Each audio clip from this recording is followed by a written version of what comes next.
Hi, this is Mugdha. Hello, I am Avinash. And we're back here together on podcast number 6 of our show called Embracing the Human Experience. The reason why we started doing this is we wanted to use our experiences, our life, our understanding of human nature, human behavior, human bodies, and bring to you information that will help you understand that the human existence is really something that should elevate your consciousness. It's not something to be feared. It's not something that you should live in existential dread about. And if you truly embrace this thing called being a human being, you will really actually find it to be super fulfilling. And today, what are we going to talk about, Avinash? So, Mugdha, I was just thinking, you mentioned episode number 6 and that milestone runner in me woke up and saying that, okay, I have done 6 miles. So what? We're going to do this every week, right? We are planning to do it for next 15-16 years that we are planning to be on this planet. Not 15. Wait, okay, anyway, I lost track. Yeah. So you have a counter for that. I have days, I don't have years. Okay, we will work on that. So what we, experiencing everything that we are supposed to experience on the rest of these days that we have on this planet, what we are going to share with our audience today is talking about anchors of our life, right? Which helps us pivot around these experiences. Otherwise, these kind of experiences can really take you into different dimension or different trajectory at all. So we need certain kind of experiences, certain kind of anchors in our life, and relationship is one such area that everyone should have a fulfilling relationship. And it is not difficult to have this kind of relationship, and that is what we are going to talk about today. What we call conscious relationship. Yeah, actually, we did a really beautiful show with Leanne just yesterday, and I think that's like this today's conversation is still like the hangover of that. And I think it ties in also with what we spoke about last week about emotions, because relationships are one area through which you can experience the entire range of your emotional capacity. Right, like whatever bandwidth you have for emotions, you'll experience all of those through a romantic. Like we're talking actually about romantic relationships in today's podcast, not like a parent-child one or a relationship with friends or with co-workers. I think we'll cover those areas when we actually go into those categories as well. But today it's really about like being with one person, a partner, and what that really means. So conscious relationships, evolutionary relationships, divine relationships, whatever label you might want to give it, that's what we're going to talk about today. Yeah. So where do you want to begin? I mean, we began yesterday. So those of you who've not watched the live that we are referring to, it's there on the main iThrive channel. It won't be in the same playlist as this one, but please go check it out. It was a beautiful talk between actually the host was good, so she brought out those best of us in front of the camera, and we were very candid and open, and so the kind of feedback that we are getting on it, it makes a must watch for all of you. And I am also going to watch it today again, so I don't know what all things I have shared that people are so happy about it.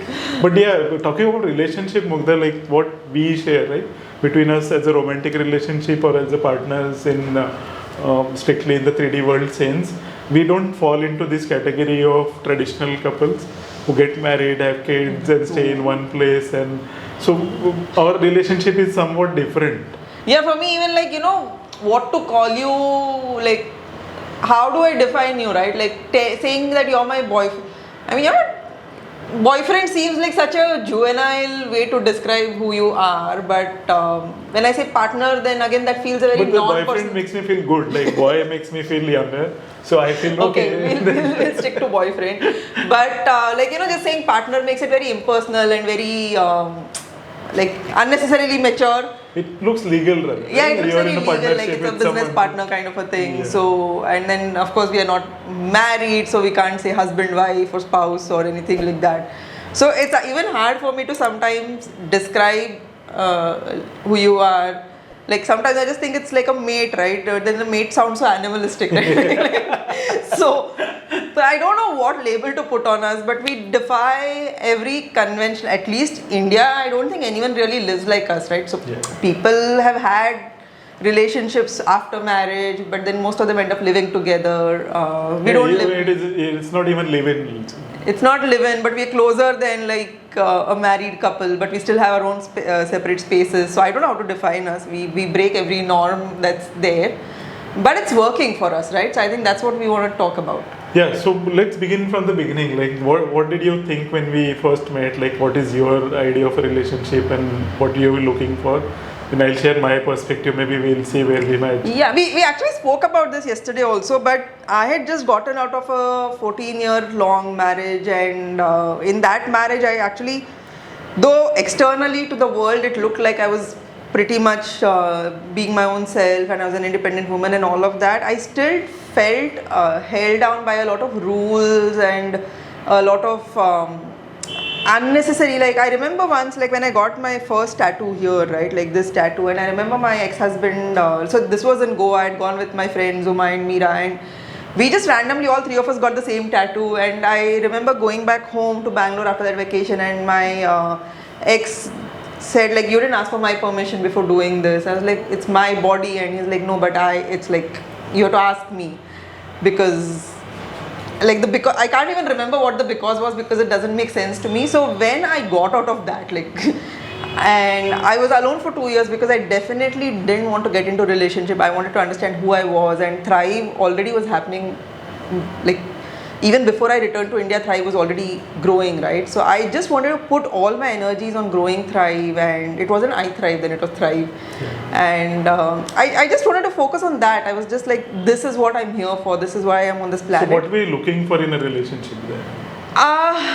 Initially 2 years or nothing. I wasn't looking for a relationship at all, but what I looked for is actually, I had made a list of it when I had done the manifestation meditation, when I decided, okay, now is the time. But I wanted to continue to feel free like I had for the 2 years that I was alone. I wanted to feel very empowered and strong and capable of doing things on my own. I didn't want to feel held down or bound by anything. And what I really wanted was someone who could grow with me and witness how I was creating and, like, creating beauty in my life, be a witness to that, be a witness to the magic I was capable of, be a witness to the kind of work I was doing, while I could witness something similar about them, right? And I wanted someone with whom I could have talks around consciousness and spirituality and growth, and someone with whom, like, basically there was a growth mindset, like both of us growing. You have such a huge idea about relationship. What I started off looking out for was, okay, protect my freedom. So this is after your marriage, right? Not with me. Like, no, I mean, I was only looking for a relationship which will protect my freedom, or which will give me that freedom, which will make me feel I am free, like you said. So I want to interrupt. Before you came to that point where you wanted to feel free, you actually had a few relationships after you got out of your marriage, right? Yeah. And I think one of them was a definite rebound also. So I think it's important we touch upon that, because what I've seen in the last 6 months is a lot of people, because the earth itself is going through a time of transition, a lot of people are getting out of relationships that they were in, long-term relationships, and there is a human innate tendency to want a partner, right? So because I never had the rebound thing happening, what was that like for you? So we always look for something which is familiar, which we can relate to, which we have always known for major portion of our life. And I think that is what happens when you come out of one relationship, and if you're not clear what you're looking for in a relationship, right, and you end up getting into similar kind of pattern, although milder nature or a different nature, but ultimately the end result or the end outcome remains same. So it is very important for people who are coming out of a relationship to give themselves that breather, that breathing space, relook at your priorities, relook at your value system, your belief system, see what makes you want to be a partner with someone or want to be in a relationship with someone. Don't look for the same thing again and again. That is a mistake. Yeah, don't look for the comfort that you had despite however toxic the relationship was. That comfort, oh, there is somebody whom I can go to and somebody whom I can call. Yeah. Don't do that, guys. Like, you deserve better. So give yourselves the space. I think for me, those 2 years that I gave myself, really, like, I just found you, That's right? yeah. I mean, you had such a clear idea what you're looking for, Yeah. and I was totally driven by I want to feel free. Yeah. That was my only condition Yeah. about relationship. Ki if I want to get into a relationship, I should feel free. Right. So for a long period of time, I have this idea ki whether I am actually in love with you or not, because it was not feeling the way it used to feel. Yeah, your idea of love was entirely driven by all the past relationships that you had, right? So I asked my bestie, ki, is it really going to work? I mean, I don't know what I'm getting into, but it feels nice. I feel free. I'm not burdened by anything, and whatever I was asking for, it is there. Then that growth thing started with you. No? Then I started opening myself. When I started exploring my mind, my spirituality, my body, my sexuality, that things what you're talking now, that makes sense now. It didn't make sense then. That time the only reason was... See, that's why my intentions are so powerful, right? They take maybe a couple of years to manifest, but when they do, then people know what I'm talking about. So... I know, I mean, that happens with me, and I spent virtually a major part of my life with you. Still, it took me so much of time. I don't know what our clients are going to do with half an hour or 1 hour vacation. No, this is part of the magic that I talk about me, right? I don't know where my intentions come from. Like, it sometimes just feels like a direct download, right? It comes as a very natural thing that I just feel like, okay, this is what should be happening, and I don't know when it's going to happen, but I just say that, okay, I'm going to allow this to happen. And everything that I've written, like, it's still there on my wall, right? Yeah. Now you're experiencing what I like, what you wanted in your life. Now I experience that in my life. Being in relationship with someone. So that is what makes it special. So why we are into a relationship? Everybody needs to relook at their current relationship. If you are okay, honest, and brave enough to do that, please do it. If you're not, if you're already out of a relationship, look at it very, very critically, find out what exactly you're looking for, and at least have some belief system or some value system which is non-compromisable. Okay, I'm not going to compromise on this particular aspect, come what may. So I think that gives you an anchor, that allows you a space where you are wanting to be in a relationship rather than needing to be in a relationship. Yeah. So that want and needs to be clearly specified and defined. I think, like, you have to be really clear what you want. Like, if you imagine going to a restaurant and then, like, looking at the menu card and saying, okay, I'll have tomato soup. You tell the waiter, I'll have tomato soup. He goes into the kitchen and like he comes back to another table and you're like, hey, no, actually, wait, I want a sandwich. So he says, okay, I'll cancel a tomato soup, and he'll go to the chef and say she wants a sandwich. He comes out and then you say, no, actually, I want a pizza. And then he goes in. So you have spent like maybe 45 minutes in the restaurant, changing your mind every 5 minutes, and the waiter, like, you have no food on your table. Yeah. The waiter is getting frustrated, the chef is getting frustrated, resources are getting wasted, time is getting wasted, and you in the end are the most hungry and cranky person in that restaurant, leaving that restaurant really bad reviews. And all the food choices were, of course, unhealthy. Yeah, because this is not what a healthy person would do, right? Like, you wouldn't order. So whatever you end up getting, it is going to be unhealthy, right? Yeah. So it's basically going to be crap for you, right? So be very clear. If I have to use the same restaurant analogy, if you're going to go out, be clear where you're going. Look up the menu beforehand. Decide what is it that you want, right? So know what you want, and knowing what you want actually is a result of deep inner work, self-work, understanding yourself, and actually getting out of a relationship or not being in a relationship, right? Either you've broken up and you've gotten out, or you haven't found somebody to be with. Both are like they're gifts. They're gifts in time and space for you to go inwards and really understand what is it you want. Because being in a relationship, sex, while it's a very important aspect, but if you get into a relationship for sex, you are really just, it's the equivalent of pizza and chips. I know a person, a good friend of mine, who got married because he knew he will get utensils for his house if he gets married. Like, that was the reason he wanted to get married. He got married. That was like 30 years back. Yeah, घर का बर्तन मिलता है शादी में. So that was his logic why he got married. So people get married for different things. I mean, well, I know people got married because they couldn't find a partner, and not even dowry. Like, he was thinking of bartan that he will get during the marriage. So find out why even if I look back why I got married, I don't know. Maybe everyone else does that, so I got married. That is what people normally do. Everyone else is getting married, having kids, and building a house, buying car. That is the reason. I think my idea of relationships at that time, when I got married, was entirely influenced by Hollywood. Not even Bollywood. I used to not watch Bollywood that much. Okay. Like even I remember you talking about singing a song. And I had learned how to play the guitar and I sang a romantic song for him in a restaurant. And it was very, very influenced by Hollywood. And I thought that is how a relationship is supposed to be. The happily ever afters, all the Disney movies I had watched, the Prince Charming, the limelight and the spotlight and all of that. So what are we supposed to get out of a relationship? And we talked about why we should be in a relationship, like we share our experiences, but what do we get? I think, and I spoke about this yesterday also with Leanne, I think a relationship like ours, what are we supposed to get out of a relationship? Because different relationships give different things, right? Sometimes women and men both get married because they want a child, like they just want to have an offspring for the family lineage, or a woman wants to feel like a mother and the easiest way to do that is get married and have a child. And men wants to feel mother. So whatever. So I'm not going to speak about a relationship, but I'm going to talk about what are you supposed to get out of a conscious relationship or a relationship that's designed for evolution. And I think what you get out of it is your own fast track evolution, right? So when I say evolution, this is the growth of your consciousness, your self-awareness, your mind, your soul's journey. Because what a relationship like this can do is it can really bring up stuff that needs healing.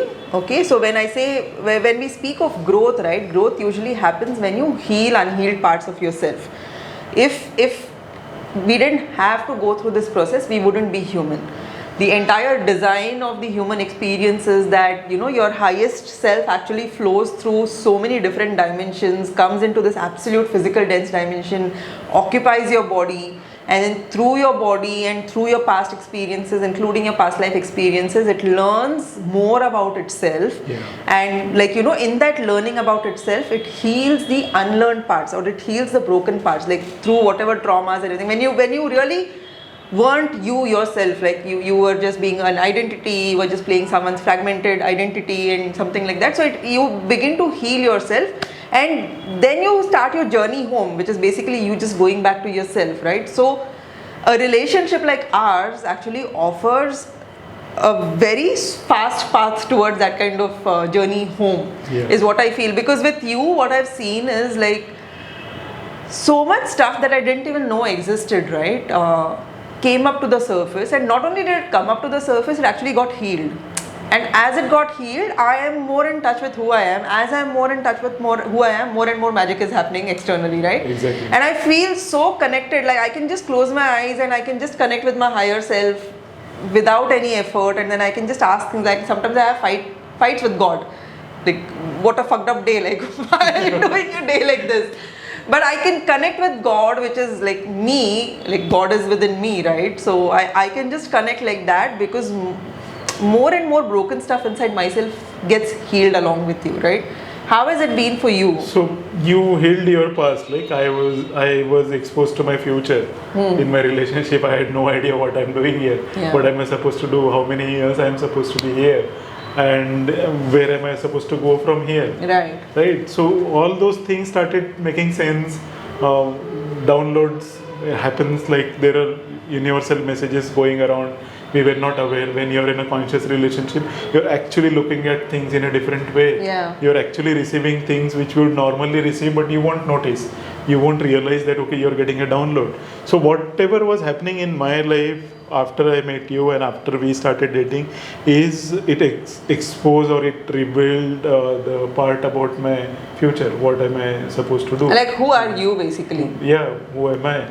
And I think since childhood, now I look back, since childhood I was struggling with this particular aspect, कि मुझे करना है, what do I want to do on this planet? What am I here for? What am I here for? I feel so alien, I feel so foreign, I feel so different in this body itself.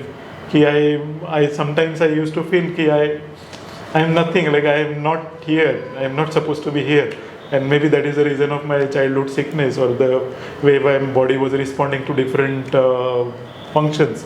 So I got exposed to that part of mine which was not known, and it gave me such a calmness, peace, confidence, surety about things that I want to do. I was always on that bend of fakir hai jhola utha ke chal denge type, but it has given me that logic, that some sort of calm, some sort of peace to that entire madness that I was embarking upon. So my relationship has given me that. I was always sorted with the 3D world. I knew how to make money. I knew how to, file my taxes and how to drive a car. I still don't know how to file taxes. Or how to write an Excel sheet or how to do program. So those things were sorted. What I was not sure about is what next. Why am I here? What am I supposed to do? What next? Yeah. What am I going to do after this? What is there after life? And with you, I learnt about the mind healing part. I am learning about the spiritual aspect of mind. And in that process, I have learnt about my body. But I think you also experienced deep healing of whatever baggage you might have accumulated through this lifetime, right? That space is what relationship is supposed to offer you, being your truest version of yourself, being as vulnerable as possible, so that you can bring out your stuff and be assured in your mind that it won't be used against you. We actually spoke a lot about this yesterday, right? Like the entire creation of holding of space for repair itself. So relationship, as we spoke again quite a number of times, it's another entity that we are creating, and we are providing our energy, thoughts, blessings and whatever, and seeing it grow. For us, it is getting manifested in the form of the company that we are running. Yeah. Both of us, it's actually a visual representation of our relationship. The way energetic representation, and not even visual. Like sometimes you can't even see the things iThrive is doing. Yeah. So when you look because back not at everything is on balance sheets. Please remember, a company's growth is not always about balance sheets. Even the balance sheet is not bad. Take a look at it. Yeah, the balance sheet is good, but I'm saying like there are so many aspects of iThrive that are not visible or printable, but you feel a certain thing. Like people who come into office, right? Those who come for the interview, they just say, okay, hire me. Hire me. Friends who come, they're like, what is this place? What have you created, right? So a lot of our together energy actually is what percolates into iThrive, and it's what really is creating growth. And I think this is like the beauty of it, right? So a long time ago I had written this poem, and I kind of also made this intention that like I want to create a space where people feel safe. And the poem was like a sanctuary of magical beings, basically. That is what the relationship is all about. Like you should feel safe. You should feel secured. You should feel valued. That is what we are doing here. Yeah. So even for the people who come here, each one is like definitely a little mad, for sure. Including the CEO. Yeah, but the thing is, like, the world doesn't really allow for madness to happen, right? Like, the world usually makes you want to be forces you to be normal. The world usually forces you to like paint between the lines and just be like very this behavior is okay, anything out of the box is not okay, versus what happens here. It's like a really crazy set of people, and I feel like the ability to hold the space for them and still create growth and make it a coherent place where the madness doesn't start hurting each other, where the madness actually is something that's creating beauty. I think that's an outcome of our relationship together also, right? Because alone I wouldn't have been able to hold this space. Yeah. That I know about myself. I can intend for it, but being able to hold it in terms of a structure, right? That's something that he brings. So you bring the energy, I do the 3D stuff, and we together. Yeah. So it's as you rightly said, it's an energetical manifestation of what we share, what we are building or what we have created so far. And over a period of time, it will grow on its own. Yeah. Like any baby, like any child, right? Like we can just be under its shadow and enjoy all the benefit that it has to offer. Yeah. So I think that's one thing, right? So why would you look for a conscious relationship? So that it can speeden up your growth trajectory, it can speeden up your evolution. What do you do once you're in a conscious relationship? You obviously build beautiful things, right? Like it's bound to happen. If you're breaking things, then it's not really at a conscious place, right? If things are breaking down, falling apart, growth is not happening, sickness is happening, illness is happening. One partner is trying to grow, other partner is trying to... So then it's definitely not a conscious relationship. So Avinash, can you point out a few red flags in terms of like people might think this is a lot of like it's a very loving relationship, but based on our work, based on your own past life, can you like, if the person watching this has to kind of put a note of a few red flags, like this behavior is it's definitely going to open up a lot of Pandora's boxes. If people really start looking at their relationship, what, based on my experiences, what you need to look for is a sign of possession. That is one big thing, because I have always been driven by my freedom of choices, freedom of thinking, and I think, see, in the end, we are all sovereign beings. Yeah. Like, no one really should even be attempting to own another human being. Exactly. So when you say signs of possession, even that people don't understand. Like, a lot of possessive behavior has been normalized. Normalizes So love can you, or showing love. Yeah, can you like actually say this 1, 2, 3 like that? Like, okay, it's going to be tough because it's long time back that I was in similar kind of relationship. But yeah, the things that you can't do this properly, let me do it for you. yeah, right? making you feel basically Making you feel disabled. inferior, making you feel not good enough, making you feel okay, you are not capable of doing this, I'll do it for you. Over a period of time, what happens is you lose that ability to do yourself. You start doubting everything that you do on your own, including, for me it was like buying clothes was not my territory, and I forgot how to buy clothes. Like my one faculty was Yeah, totally I know. I out. remember you told me about this. Yes. So a lot of behavior are normalized in the form of love. Like, you should tell me where you went, you should tell me, you should give me your calendar, Yeah. what time you reached, what time you came home, whom are you chatting with, what are you doing. So similar kind of behavior, if it is not checked or exposed or put it in a proper perspective, can lead to more severe behavior. It has happened with so many of my friends, and I can actually sense it when I see people dating, and when they tell me the traits of their partner. Very lovingly, he loved me so much because he checks on me every hour. I said, Yeah, I know, right? friend, Like, that okay, is hold not on, that that's is a how red flag, yeah. it should be. That is not how it should be. You should always be worried when someone is checking on you every hour, unless you're ill or something, like you actually are physically yeah, sick. you're and- actually somewhere doing some dangerous stuff, climbing Mount Everest Yeah. or something like that. So that is one thing that I am really, really concerned about, and I see it everywhere.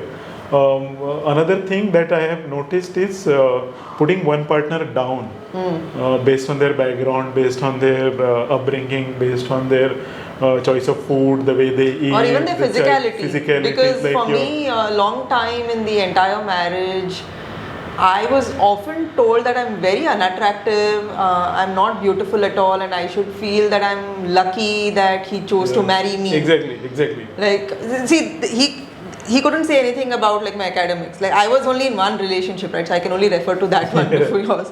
But like academically, no one could challenge me, right? Or in my ability to make money, I couldn't be challenged. But something about my physicality, I was vulnerable to it, because again, I had never really, even through my college and everything, I never really looked at the physicality as much as I looked at the academics and the service, and my mom being a nurse and being in the hospital. Like, that was what, spirituality is always what interested me, Exactly. always, from the time I was a kid. And then to be in a relationship with someone, to be married, and then to be always told that, okay, I'm glad I'm attracted to you, because otherwise you're like actually very unattractive compared to all my past exes. And now I see how stupid that was, right? But I believed it for 14 years. Another red flag that which is very evident is your inability to get intimate. If one of Even before we go there, Avinash, the other thing, like I speak with so many people now, right? And I see that one partner is using the other partner for money. Yeah. Have you noticed that? Like, it's just a resource person. Yeah, it was just the ATM. Like you. Yeah, so give me whether money, the man is doing it or whether the woman is doing it, I think it's a big red flag that an adult human being is forcing you to earn money for them. Yeah. And forcing you to not just like earn money to a certain, like, even us, like there should never be another adult human being actually fulfilling your monetary needs. But if the demands keep going up, like flats and jewelry and this and that, and just keep working and making sure you can fulfill my money needs, that's a big red flag. Yeah, you were saying about intimacy. Yeah, intimacy is one thing. Most of the partners that I know of, the couples that I know of, my age group or just younger to me, like 40s, 35, 40, 45 age group, it has either it is non-existent or it is monotonous, or it is just a formality that people are fulfilling each other's physical need. Yeah. So if that is happening in your relationship, please sit back, relax, and talk to each other. See, that could also be happening because of actual bodily issues itself, right? Like that is hormonal what imbalances. we need to talk about. That is why the other partner has to acknowledge. Yeah. We should be open, vulnerable in each other's company, so that you can talk about it. You can seek help if required. You can seek therapy, or that is what the entire program is all about. Right. So that you can experience everything that this planet has to offer. Right. If you are not able to experience intimate partnership with someone, there is something is wrong. Either it is physical, either it is mental, or it is just straight lack of interest. The boredom sets in. And I think even if like the relationship is filled with drama, right? Like, okay, you think you love each other a lot, like, you know, what is that? Teda hai par mera hai. Love and hate. So some people like I can't. Your Hindi is really nice. Thank you. But you know, a lot of people think that loving means also fighting. Like we fight like cats and dogs, but we can't live without each other. That's a trauma bond. Yeah. Okay, that's like relationship. You can't fight like that with anyone else. That's yeah. So you have basically found your own very personal punching bag, and that punching bag cannot be replicated anywhere else. And that's why you can't live without this person. But that is not what a relationship is meant to be. You go join a fight club or something else, but don't be in a relationship like that where it's constant drama and fights and fights and fights. Not like we've not had conflict, right? But again, like if you look at the ratio, and conflict is bound to happen when two human beings come together and get closer to each other, because it's like two different circles coming and trying to create a Venn diagram, right? So there is going to be intersections where it's going to be friction and conflict. It's going to happen. But what ratio of your time together is conflict? What ratio of your time together is actually other beautiful stuff, right? Whether it's physical intimacy, or whether it's doing fun things together, having adventures together, traveling together, enjoying food together, creating something like this together, or creating another human baby together. How much of your time is into conflicts, and how much of your time is into actual beauty and love and compassion, right? How often are those states accessible? That's something that you should look at, because drama, constant drama, is not what a conscious relationship is all about. And the lesser conflict there is, and the more there is creation of space for peace and love and learning and growing together, the easier it is to repair after any conflict, right? So this is what gives you the ability to heal this stuff. So that is another benchmark or a marker that you should look at. Like you can't really be fighting all the time. Talking of conflict, this reminded me of one thing. Normally people get into a conflict to demean each other, to put each other down. And in that process, what happens is you bring out stuff that was shared in a good faith. You bring out stuff from your partner's past and throw at him. Okay, people weaponize vulnerability. And that is a good tweet. People weaponize vulnerability. Don't do that. I know. I mean, that actually makes it ugly. That makes it bitter. Conflict should be always solution driven. Conflict should always be looking at, bringing out your stuff into the open and look at it critically. Yeah, and I think, it's not like past doesn't come up, but that past, when between you and me, when conflict happens, even if it's driven in the present moment, what I am able to do often is able to understand which of my past wounds and hurts, not necessarily with you, but with someone else, or with something in school, or like it could be even something. I think we should do one podcast on this. Like we should actually get into a conflict and see how we resolve, just to give you an idea. So past will come up, right? But it's that past that I bring up into the conversation to kind of say that, hey, I am really feeling like this right now, because it's reminding me of all of these things that happened in my life, at the end of which I was left compromised in terms of whatever, like resources or energy or time. Like I was left broken at the end of it, and what I'm experiencing with you in this moment right now reminds me of all of those times. And that conversation is very different from, oh, you did this and you did this and you did this, and because like, of your father and your mother, and like it's very different, right?